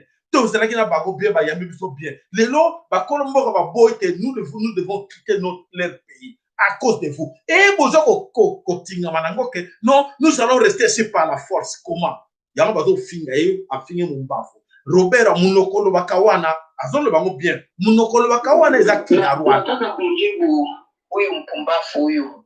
Mimi namuita mpumbafu na najibu kwa sababu mie na mimi niko Mnyamulenge. Je suis nataka nimjibu kufuatana na upumbafu wake aliongea. Wewe unasema nyinyi wakongomani ni nani aliwaroga? We mkongo wewe, kama kweli wewe uko mkongomani, wewe nambie udongo wa kwenyu na mwami wenu wa kwenyu kwenye inaitiwa, kama sio kuja kuvamia nchi ya watu. Voilà. Mboka bat. Unasema wanalalamika Rwanda amakuru y'ukubabaza n'amakuru y'ukubabaza kubande ni kubanyarwanda kotabizi se. Alors Kenya Rwanda alobi no mboka batu wenye nchi yao ikale. Mimi niko nawaambia kila siku tunaikala Mkongo, tunakula, tunatumika vyetu, hakuna tatizo, tuneshapata ukubwa mwa Kongo, tunaikala hakuna shida, lakini bado mnaendelea ile roho mbaya ya mauaji. Ndio mnataka. Mimi nilisoma vikaratasi vitatu hapa vya balkanization ya nchi. Nilipovisoma niligundua hii siri ya sisi kuitwa Wanyamulenge kwa. Mimi nilikuwa niko mtoto mdogo, lakini nilikuwa najua processes ya baba yangu. Projet tata ya Ruberwa au papa na bengo penser, Ruberwa alingo tango en pratique et voilà. Kama Mkongomani. Kwa nini tusitumikie nchi ya Kongo kama kweli tumeshabadilika kwa Wakongomani? Amakuru y'ukubabaza. Makanika huyu yuko hapa, unasema ni Mnyamulenge. Mnyamulenge wapi? Naambia mdirector ya Kongo kwenye hii Kinyamulenge inaandikwa Kinyamulenge na kilitoka wapi? Na kila sehemu mko lugha ya ile sehemu ambayo walikuwa wanaongea pale. Ni Kinyarwanda gusa. Utabizi se? Ni Kinyarwanda. Ikinyarwanda cyo bahora bavuga mu Rwanda nico nyene nuko murafata mukaza naco muri Kongo murakivuga. Hamwe twese na basokuru n'abatata bacu bose turakivuga. Ni Kinyarwanda. Nani Mnyamulenge mwenye iko Kongo hana nyumba Rwanda? Nani? Mimi niko naenda vacances kwa babu yangu. Nilienda nayo vacances kwa babu yangu wapi? Voilà boyoki azoloba na Kinyarwanda, alobi azoba na Kinyarwanda babela Swahili.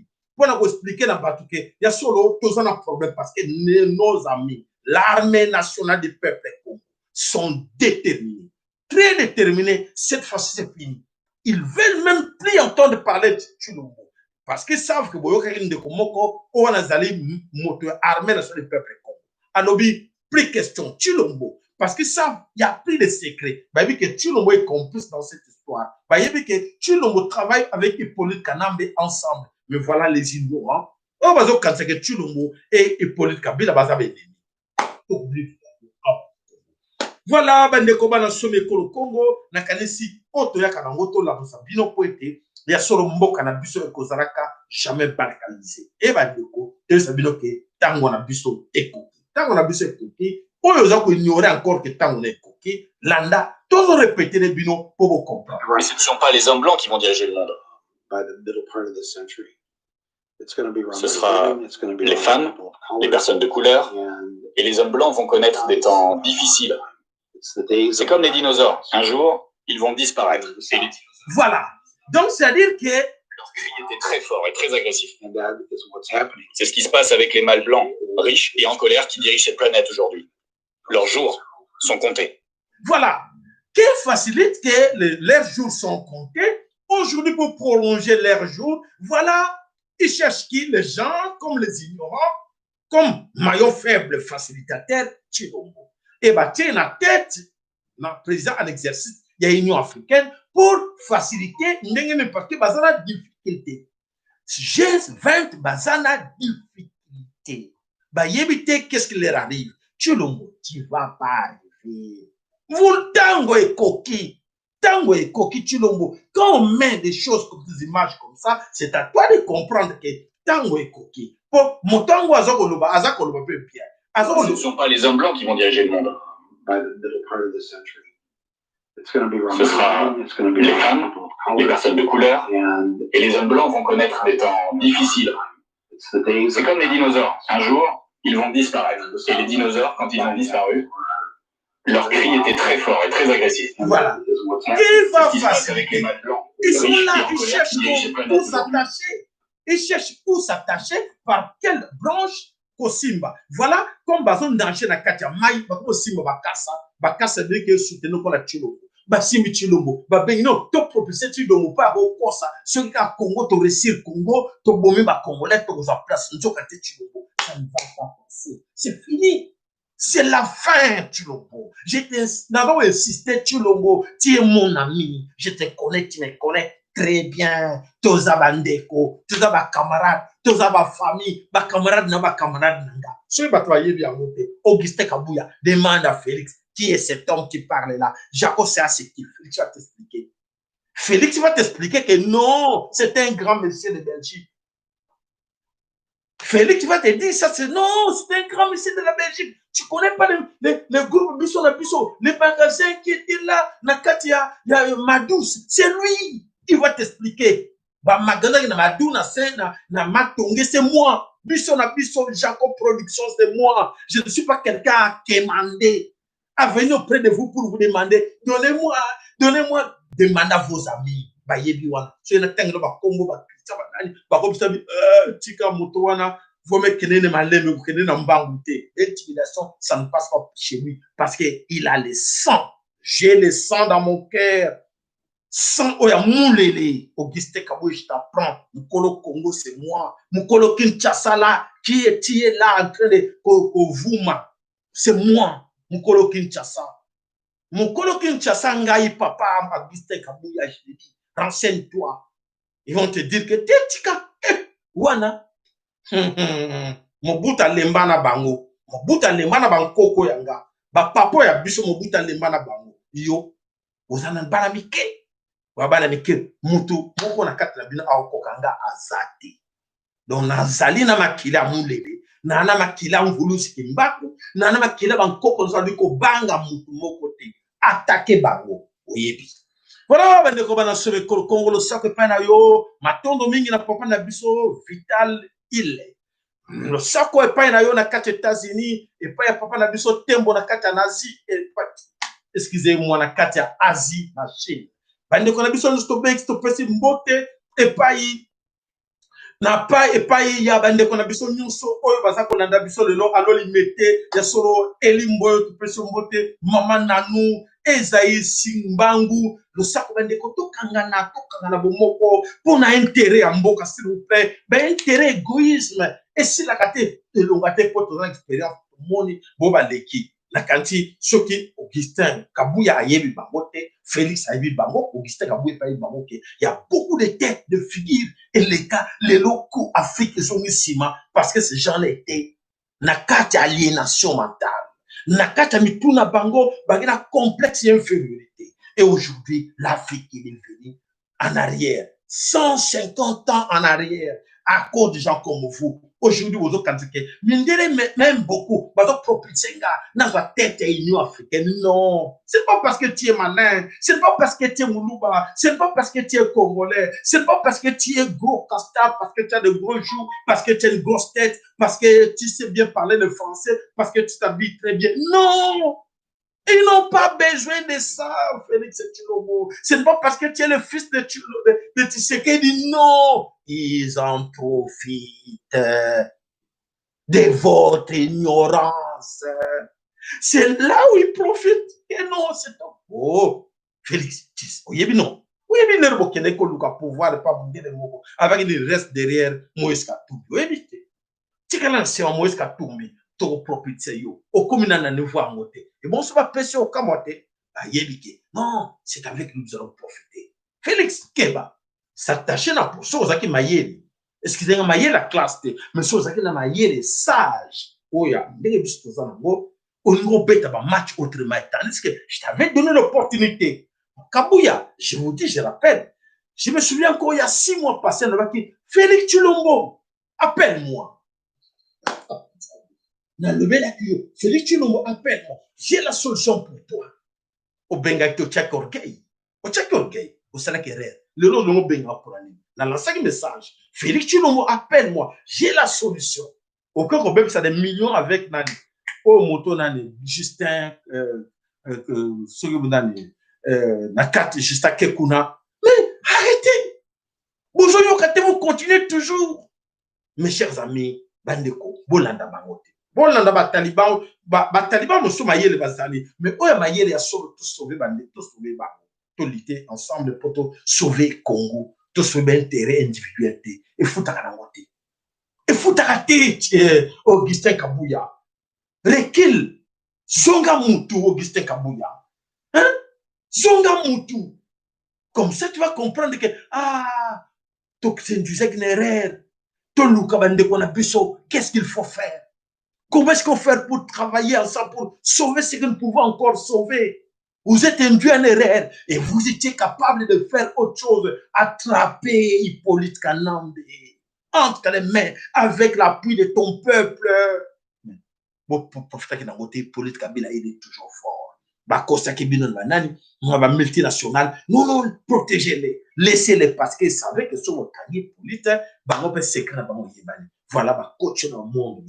Mais si vous avez le pouvoir, il y a peuple, malheureusement, avec plusieurs de nos amis aussi, comme les Fayoulou, même, Bango, Jean-Pierre Bemba, Ndege Moko, Bango Nyoso, Bazo, le ordre de pouvoir sur Bissot, c'est si là. Pouvoir, il y a mon délai sur Bissot, c'est si là. Maintenant, apprenez quelque chose. Bissot Moko, toujours libérer Congo. Oui, le Congo, personne n'a bloqué la libération Congo. Personne. Personne.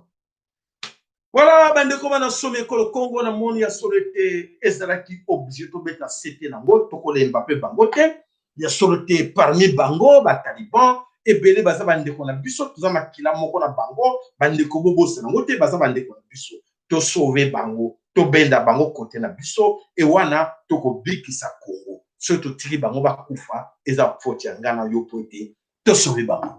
Voilà, Matondo, na papa na biso Mouta MK, notre grand sponsor. Matondo Palabino, ndeko na biso maître Lopa na Parineve, bandeko na biso Liye Lukaku, bandeko na biso N20 to peso mbote d'Eric Gabriel, papa ma folo to peso mbote na mama Congo, papa na biso Jimmy to peso mbote, to ikampi ko ba mama, bolemba te ko tango na bino de koki.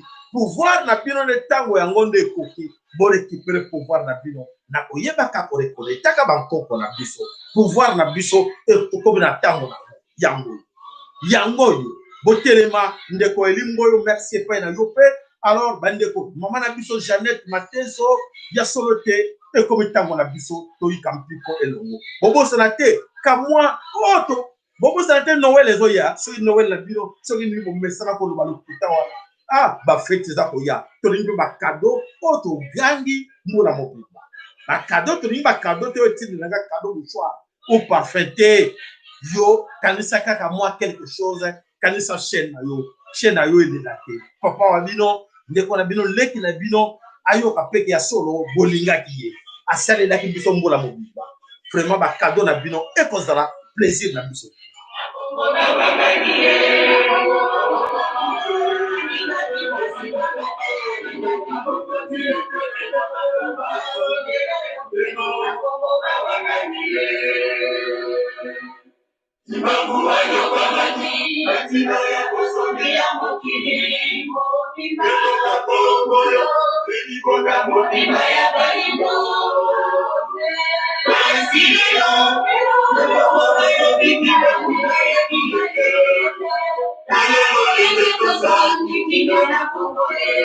Matondo tolongwa na kompete matondo ingeka ibobo ibo